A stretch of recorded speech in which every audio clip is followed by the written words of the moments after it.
On continue notre petite série des pépites sur les différents clubs. Après s'être intéressé au Paris Saint-Germain et à Manchester United, place à l'un des plus grands clubs européens et à 10 de ses pépites, le Real Madrid. Salut tout le monde, c'est Mathieu, très heureux de vous retrouver aujourd'hui pour une nouvelle vidéo. Une nouvelle fois, on va s'intéresser à 10 pépites d'un club et aujourd'hui c'est le Real Madrid qu'on va mettre en avant et on va surtout parler de 10 de ses pépites. Comme d'habitude, il y en a beaucoup plus que 10, donc n'hésitez pas dans l'espace commentaire à me donner votre liste et surtout à me présenter des pépites que j'aurais oubliées parce que c'est sûr et certain j'en aurais oublié. Peut-être que même il y en a certaines qui pour vous sont logiques d'y paraître, qu'il n'y aura peut-être pas parce que je serai passé à côté, donc n'hésitez pas à me les présenter, à me donner vos pépites à vous parce que bien sûr vous y connaissez je pense plus que moi, certains d'entre vous, surtout les vrais supporters du Real Madrid. Allez, on commence tout de suite avec la première pépite et c'est le petit Chema Andrés qui joue avec la Castilla du Real Madrid. Alors avant vraiment de rentrer dans le vif du sujet, j'aimerais dire aussi malheureusement qu'il y a énormément de pépites en ce moment, à l'heure actuelle et même dans le passé, mais malheureusement le Real Madrid ne leur fait pas trop confiance. On voit très peu de joueurs qui jouent beaucoup et qui ont un temps de jeu régulier avec l'équipe. Alors c'est dur aussi parce qu'il y a énormément d'expérience bien évidemment, mais ils ne font pas trop confiance aux jeunes joueurs et c'est pour ça qu'on a beaucoup qui étaient des pépites du Real Madrid qui sont partis malheureusement dans d'autres clubs et au contraire on a le FC Barcelone par exemple qui fait jouer énormément de jeunes qui sortent de la Masia et à l'heure actuelle l'équipe est composée de 3, 4, 5 joueurs titulaires indiscutables qui sortent de la Masia. Malheureusement avec le Real à l'heure actuelle c'est pas trop le cas, donc peut-être que la plupart des pépites que je vous présente l'année prochaine ou même cet hiver ou dans 2 ans ils seront plus avec le Real et on les verra jamais avec la A et c'est dommage parce qu'ils ont vraiment un potentiel fou. Et le premier donc c'est Chema Andrés, 19 ans, milieu central qui est espagnol, qui joue avec la Castilla, déjà 7 matchs avec les U19 de l'Espagne, un petit but pour lui, c'est un énorme profil, un joueur très grand au milieu de terrain, 1m90, il a beaucoup de qualité, c'est déjà un joueur intelligent qui a une énorme vision de jeu, elle est assez impressionnante pour son âge, il est titulaire indiscutable bien évidemment avec la Castilla, il a déjà été dans le groupe de la A, dans le groupe de Carlo Ancelotti sans jamais avoir de temps de jeu et c'est un joueur qui fait un petit peu penser à un Rodri, à toute proportion gardée bien évidemment, déjà dans son apparence, c'est un joueur qui je crois rentre son maillot et même dans son jeu, voilà, c'est une plaque tournante au milieu de terrain, c'est un joueur qui est très bon sous pression, qui a une énorme qualité de passe courte et longue et qui est un joueur vraiment très propre dans ses transitions et il a déjà un petit palmarès à son échelle car il a remporté tout simplement l'Euro U19 avec l'Espagne. Donc attention à ce joueur qui a de grosses qualités et qui a un énorme potentiel et un super profil, vraiment il a un profil super intéressant au milieu de terrain. Le deuxième joueur, c'est un défenseur central. Il y aura beaucoup de défenseurs centrales aujourd'hui par rapport à d'autres vidéos pépites que j'ai déjà faites où voilà, je mettais pas beaucoup de défenseurs centrales. Là, il y en aura beaucoup. Et le premier, c'est Joan Martinez, 17 ans. Malheureusement, il s'est fait les croisés cet été, malheureusement, mais c'est un joueur vraiment qui est considéré comme peut-être l'un des futurs piliers de la défense centrale du Real Madrid. Encore une fois, faut qu'on lui donne sa chance. Ce sera pas cette année parce que ça va être compliqué de revenir cette année pour lui après cette grosse blessure. Il est titulaire avec les U17 de l'Espagne, déjà 11 matchs avec eux, c'est déjà l'un des cadres des U17 de l'Espagne. Défenseur extrêmement solide, rapide aussi, assez rapide, c'est un joueur complet en défense centrale et il a déjà quelques expériences avec la A. Il avait 16 ans quand il a déjà fait des matchs avec l'équipe 1, c'était des matchs préparatoires, des matchs amicaux, mais il a joué contre le Barça, contre l'AC Milan et il avait fait des perfs assez intéressantes pour son très jeune âge. Il est extrêmement grand, il est voilà, très grand, 1m90, donc c'est un joueur qui est bon dans le duel aérien bien sûr et même au sol. Il est très intéressant, il est propre dans ses interventions. Et également très bon dans sa ressortie de balle. Voilà, il a une bonne qualité de passe et il est plutôt propre dans la ressortie de balle une fois qu'il l'a récupéré défensivement. Et le Real compte sur lui parce qu'ils l'ont prolongé jusqu'en 2026 et il incarne probablement l'avenir de la défense centrale du Real Madrid. Malheureusement, il s'est blessé donc il va pas revenir tout de suite, surtout avec cette grosse blessure des croisés. Mais très sincèrement, lui aussi, il a un profil intéressant et une marge de progression assez folle. Il est très jeune, il a que 17 ans donc ce qu'il fait à 17 ans, c'est déjà fou. Le prochain, c'est peut-être l'un des plus connus de cette liste que je vous présente. C'est le petit Raúl Asensio qui a joué lors du match contre Liverpool. Il était titulaire parce qu'il y a beaucoup de défenseurs centrales qui manquent à l'appel du côté du Real Madrid. Donc on fait avec les moyens du bord et Raúl Asensio sort de la Castilla. Et c'est un super joueur qui joue un petit peu en Liga, déjà 2 matchs de Liga. Et donc un match de Ligue des Champions en tant que titulaire contre Liverpool. Et je trouve très intéressant. Je commence petit à petit à tomber amoureux de ce joueur. C'est un joueur qui est très propre. Il incarne un calme absolument incroyable au milieu de terrain, en défense centrale, pardon.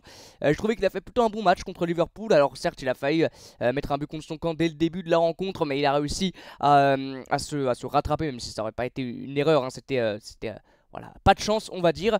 Et j'ai trouvé qu'il a fait un match intéressant, assez rapide, assez compact. Alors sur le premier but il est un peu court sur McAllister, mais ou sinon dans l'ensemble pour un premier match comme ça sous pression je trouvais très intéressant. Et c'est surtout son calme vraiment pour son jeune âge qui est à mettre vraiment en avant. Alors à l'heure où je m'enregistre cet après-midi, le Real joue contre Retafe, je pense qu'il est dans le groupe et je pense qu'il va jouer. Et je trouve très intéressant Raúl Asensio.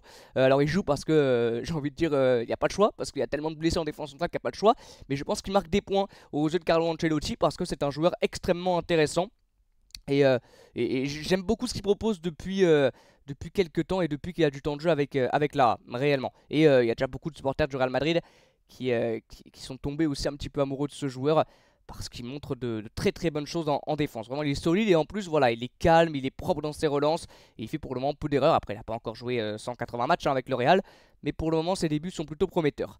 Le prochain, c'est le petit César Palacios qui est alors c'est un milieu de terrain je crois, hein. C'est pas un défenseur central et j'ai mis défenseur central mais je crois que c'est un milieu de terrain. César Palacios, lui aussi il a un potentiel absolument incroyable au milieu de terrain. C'est aussi un gars qui peut-être va faire le futur du Real Madrid dans les prochaines années au milieu de terrain. Maintenant, encore une fois, pour ça, il faut lui faire confiance, bien sûr. Mais ce qu'il propose avec la Castilla, c'est du très très haut niveau. Lui aussi, c'est une plaque tournante qui a une palette technique assez impressionnante pour son jeune âge. C'est un milieu de terrain, hein. C'est pas un défenseur central, César Palacios. Et il est très intéressant, titulaire absolument indiscutable. Je crois même qu'il a déjà quelques caps avec les jeunes de l'Espagne, si je dis pas de bêtises. Mais non, c'est vraiment un joueur sur lequel il va falloir compter. Et j'espère qu'il aura sa chance avec le Real A, parce que ce qu'il propose avec les jeunes c'est vraiment impressionnant. Le petit César Palacios, il est très complet, c'est vraiment un joueur au milieu de terrain qui est extrêmement complet, assez rapide, très bon entre les lignes, très mobile aussi, un gros coffre physique. Donc hâte de voir la suite avec ce petit joueur qui, je vous rappelle, est un milieu de terrain et non un défenseur central. Le prochain c'est un attaquant, c'est je crois le seul buteur que je vous propose. Bon, c'est un joueur assez polyvalent qui peut jouer à droite, à gauche et en pointe. C'est le petit Gonzalo Garcia, également espagnol. La plupart sont des espagnols, hein, à part un je crois, sinon c'est tous des espagnols. Il a déjà une énorme valeur marchande sur Transfermarkt, 1 million d'euros, c'est déjà assez énorme pour son jeune âge. 10 matchs avec les U19 de l'Espagne, avec déjà quelques trophées à son palmarès avec les jeunes, mais c'est déjà quand même intéressant pour commencer une carrière. C'est un joueur, comme je l'ai dit, extrêmement polyvalent. Il peut jouer sur les côtés, ailier gauche, ailier droit, en numéro 10 et en pointe. Donc c'est un joueur très complet qui est performant à plusieurs clubs. Cette année en championnat, c'est pour le moment un début très prometteur avec 8 buts pour 13 matchs, très intéressant. L'année dernière c'était un petit peu plus compliqué avec 27 matchs 5 buts, mais là ça commence vraiment sur les chapeaux de roue cette saison pour Gonzalo Garcia. 2 matchs de Liga l'année dernière contre Grenade et contre Cadix. Alors il a joué pas beaucoup, il a joué une quinzaine de minutes, mais ça montre déjà que Carlo Ancelotti peut-être peut lui faire confiance sur des matchs qui compte moins, même si dans une saison ça n'existe pas trop, mais voilà, pour faire souffler dans le turnover, peut-être que Gonzalo Garcia aura un petit peu de temps de jeu cette année. Et c'est un joueur vraiment très très intéressant qui je crois a été capitaine aussi avec la Castilla, si je dis pas de bêtises. C'est peut-être pas encore lui actuellement, mais il l'a déjà été, il l'a déjà porté, donc c'est un meneur d'homme avec les jeunes. Et c'est un joueur extrêmement complet, vraiment extrêmement complet et très performant à plusieurs clubs, et peut-être qu'on le verra encore cette année avec les grands du Real Madrid.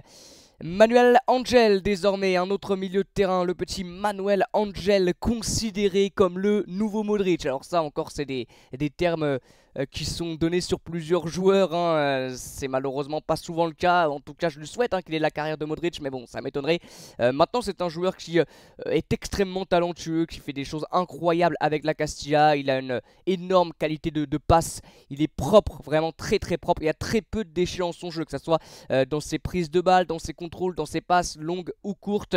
Il est très intéressant, il est titulaire bien évidemment indiscutable du 11 de la Castilla cette année et l'année dernière. Il a joué tous les matchs, 32 matchs je crois avec la Castilla, et il est également titulaire indiscutable avec le U19 de l'Espagne. Il a joué 13 matchs, déjà 2 buts pour lui. C'est un milieu de terrain très complet aussi au milieu de terrain, très peu de déchets, une qualité technique assez folle. Techniquement c'est très très fort Manuel Angel, et pareil, hâte de le voir, on l'espère, avec les grands du Real Madrid. On espère que certains de cette liste que je vous propose auront alors du temps de jeu cette année, je sais pas, mais auront leur chance avec le Real, parce que réellement ce qu'il propose avec la Castilla est amené à être prouvé en équipa. Voilà, et en tout cas il y en a certains qui méritent quand même d'avoir un petit peu de temps de jeu avec l'équipe. Alors bien évidemment pas dans des matchs extrêmement importants, mais pourquoi pas dans des matchs contre des équipes qui jouent le maintien. Ça peut être intéressant de voir ce genre de joueur.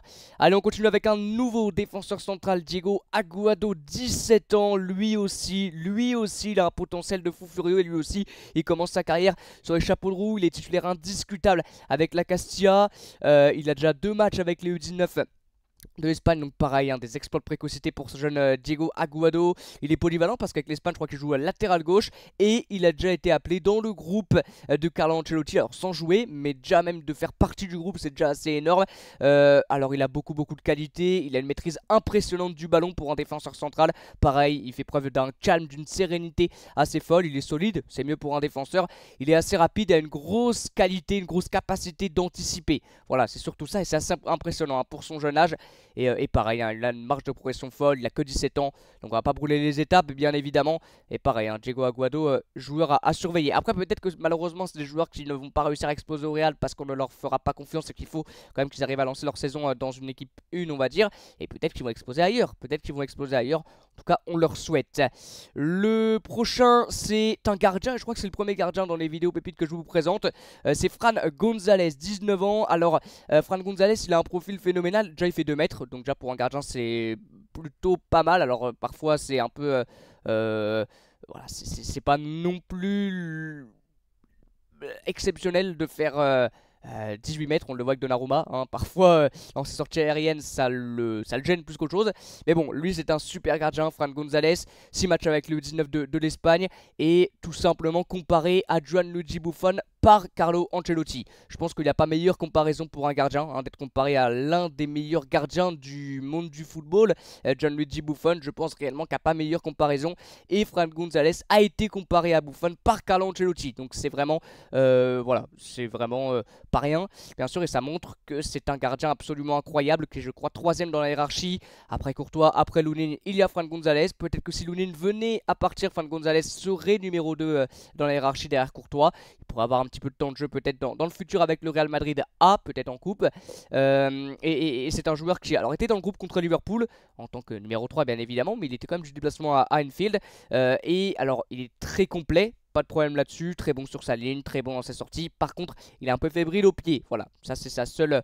bon, il en a peut-être d'autres, mais c'est vraiment son gros point négatif, sa fébrilité au pied. Donc ça va falloir essayer de changer ça s'il veut réellement avoir une grosse carrière avec le Real Madrid. Mais il paraît que ça commence à être de mieux en mieux et qu'il commence à progresser dans ce milieu-là. Après, voilà, tu peux ne pas être bon au pied et être titulaire presque indiscutable dans une équipe qui joue avec des champions.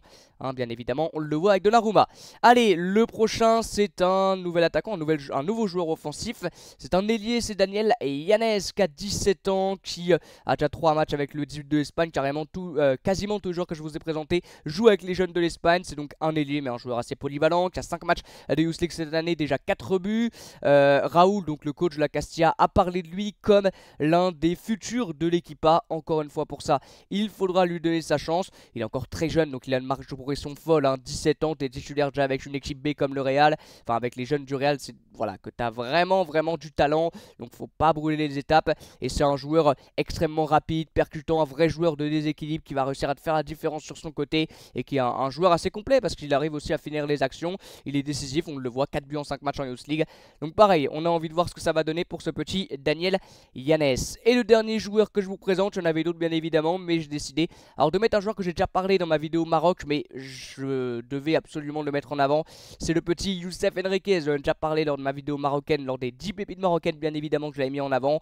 Et je le remets sur cette vidéo du Real Madrid, 19 ans, c'est un latéral et non un ailier. J'avais dit qu'il était ailier, mais c'est un latéral marocain qui n'a pas encore de cap avec le Maroc, mais ça ne devrait tarder, on l'avait dit lors de la vidéo sur les pépites marocaines. Titulaire bien évidemment avec la Castilla, et c'est un joueur très complet sur son côté. Il est solide, il arrive à enchaîner les efforts sur son côté. Il est très bon dans ses deux surfaces, défensivement et offensivement. Il a une bonne qualité de centre, c'est mieux pour un latéral, et il aide beaucoup son équipe sur le plan offensif. Voilà, Youssef Enriquez, joueur extrêmement complet. Voilà Les amis, c'est la fin de cette vidéo. Comme d'habitude, n'hésitez pas à enrichir cette liste parce qu'elle demande que ça, et surtout à me proposer, me faire découvrir des joueurs, des pépites que je n'ai pas parlé, que j'ai complètement oublié. Donc voilà, merci beaucoup d'avoir suivi cette vidéo. Comme d'habitude, n'hésitez pas à liker, commenter, partager. Je vous dis à bientôt les amis pour de nouveaux lives et de nouvelles vidéos. À bientôt et ciao.